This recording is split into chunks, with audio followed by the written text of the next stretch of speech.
alif pada kalimat khasyiyah, ulfah kata ulama, berjinak-jinak dengan Allah. Orang yang takut, mereka sentiasa berjinak dengan Allah. Berjinak ini namanya muqarrabun, orang yang takarrub dengan Allah. Semakin ia takut dengan Allah, semakin ia takarrub dengan Allah. Dia tak nak buang masa, tuan-tuan.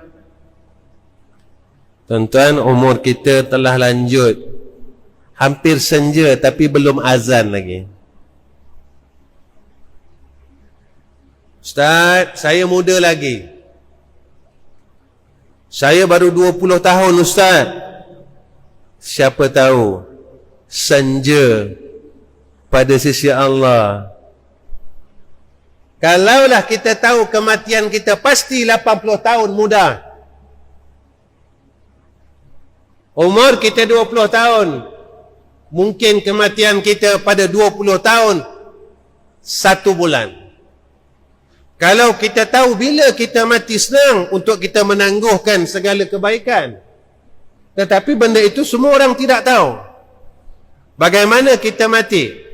Mungkin kita mati dalam keadaan yang tidur, mungkin kita mati dalam keadaan asbab sakit, mungkin kita mati dalam keadaan kita aksiden, mungkin kita mati dalam keadaan bermacam-macam hal yang kita sendiri tidak tahu hukumnya, sebabnya.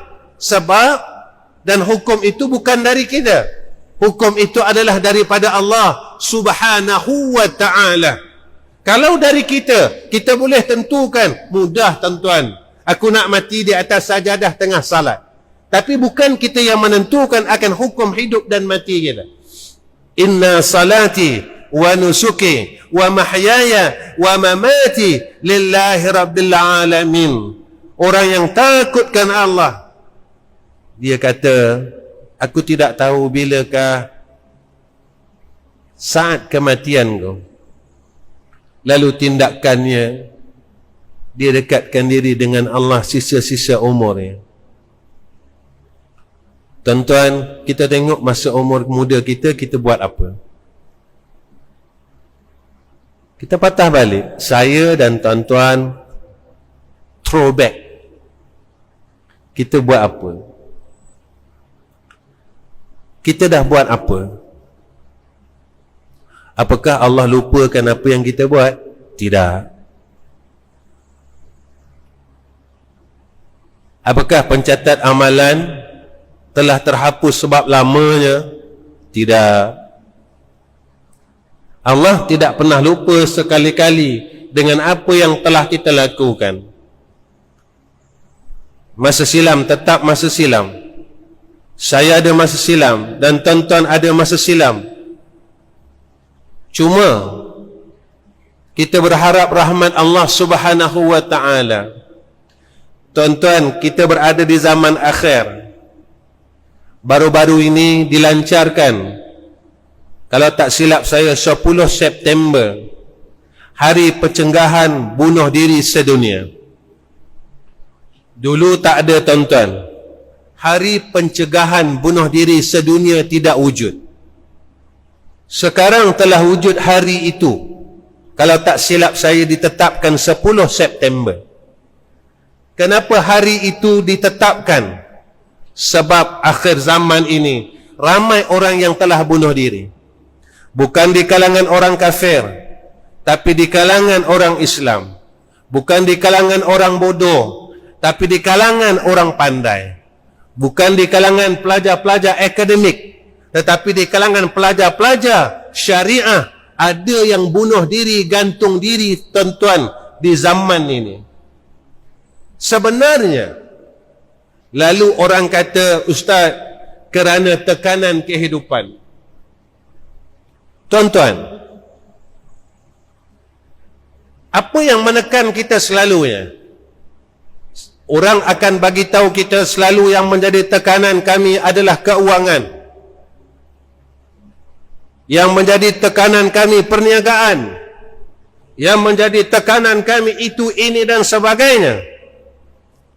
Adakah kita pernah dengar ayat daripada Al-Quran?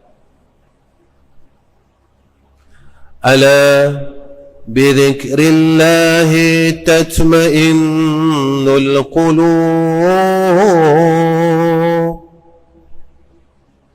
Orang yang ingat Allah, hati dia tenang.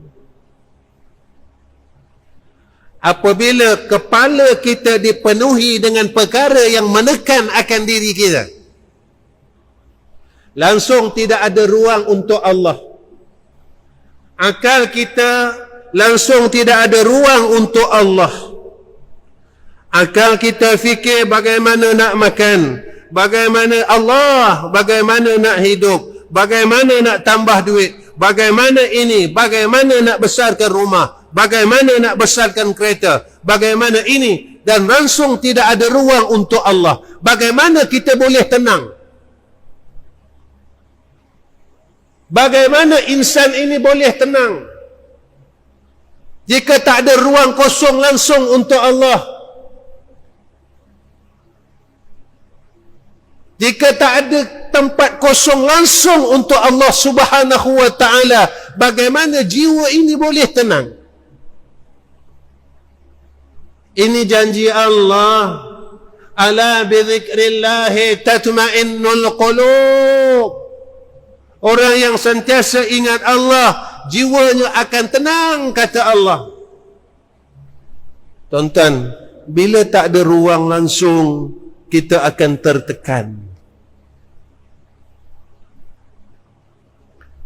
Zaman ini zaman orang lupakan Allah. Zaman orang kosong hatinya. Zaman orang kosong jiwanya. Bila jiwanya kosong, tuan-tuan, perkara lain yang akan diisi. Bila jiwa kita kosong, tuan-tuan, jiwa saya juga kosong. Saya belajar cuba nak isi jiwa saya dengan perkara tenang. Saya kongsi dengan tuan-tuan. Sejak PKP 6 bulan ini, sekolah saya tak cuti, tuan-tuan.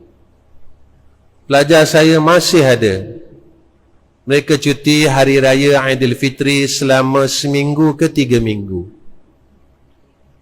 Saja saya nak kongsi dengan tuan-tuan. Tuan-tuan, saya dah datang di masjid ini 3 kali.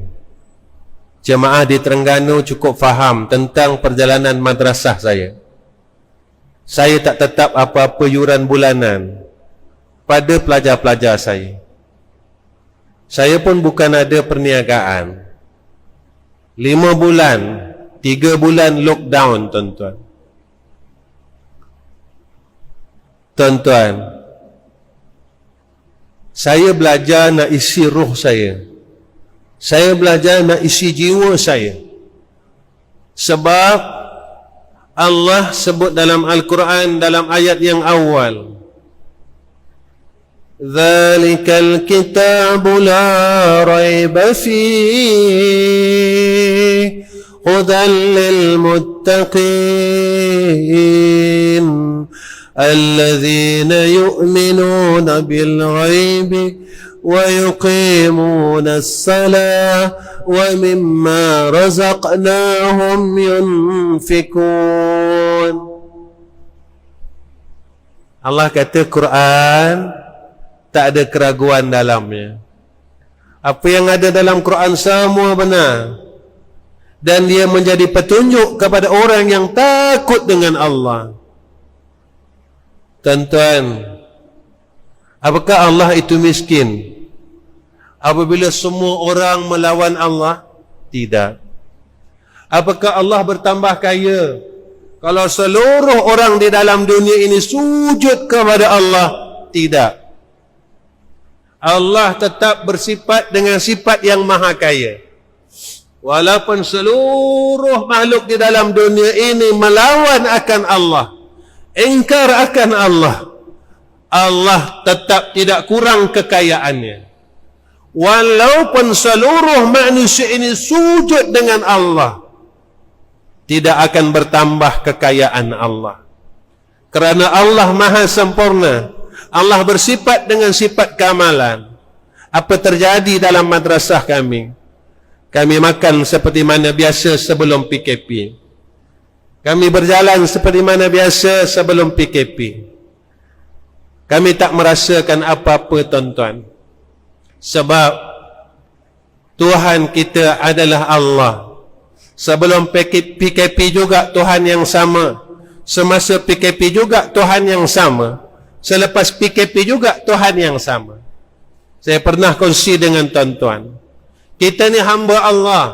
Jika Allah tidak tolong kita, pasti tidak datang pertolongan Allah. Dan pada Allah tidak perlu memerlukan sebab seperti mana kita. Allahumma la mani'a lima a'taita, wa la mu'tiya lima mana'ta, wa la radda lima qadaita, wa la yanfa'ul zal jaddi minkal jadd. Walaupun seluruh manusia berhimpun untuk memberi manfaat dan pertolongan kepada kita, jika tidak dalam kehendak Allah, kita tidak akan dapat bantuan daripada sekalian makhluk.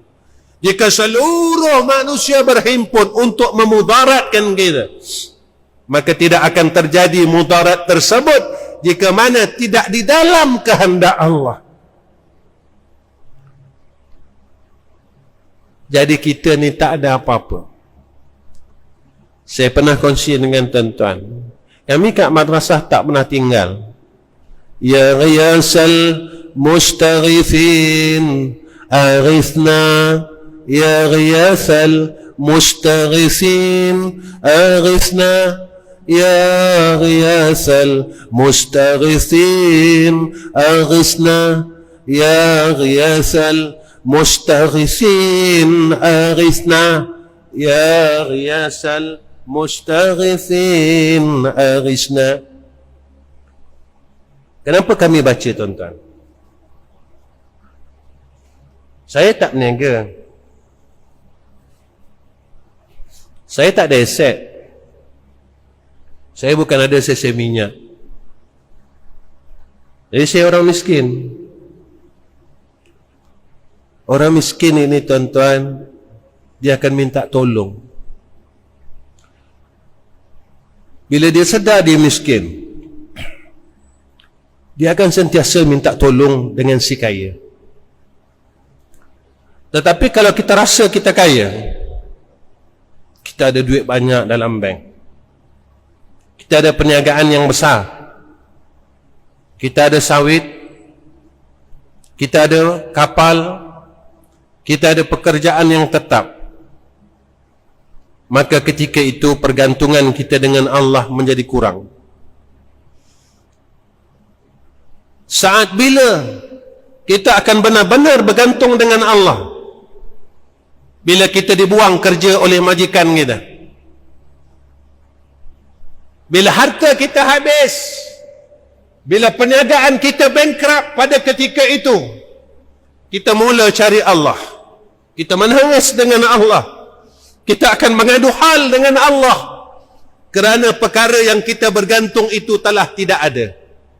Ketika itulah baru nak kita bergantung sepenuhnya dengan Allah. Dunia tidak salah. Harta tidak salah. Pekerjaan tidak salah. Perniagaan tidak salah. Yang salahnya pada sisi Allah, kita bergantung selain daripada Allah Subhanahu wa ta'ala. Kita meletakkan Tuhan-Tuhan lain di dalam diri kita. Harta boleh membantu kita, pekerjaan boleh menyenangkan kita. Ketika itulah yang salah. Allah tidak melarang untuk kita menghimpun harta, cari harta. Tidak melarang kita untuk berniaga. Tetapi yang dilarangnya adalah apabila kita mempersekutukan Allah, mensyirikkan Allah di dalam pergantungan kita kepada Allah Subhanahu wa ta'ala. Faman kana yarju liqa'a rabbih falya'mal 'amalan salihan wa la yusyrik bi'ibadati rabbih ahada. Jangan sekutukan Allah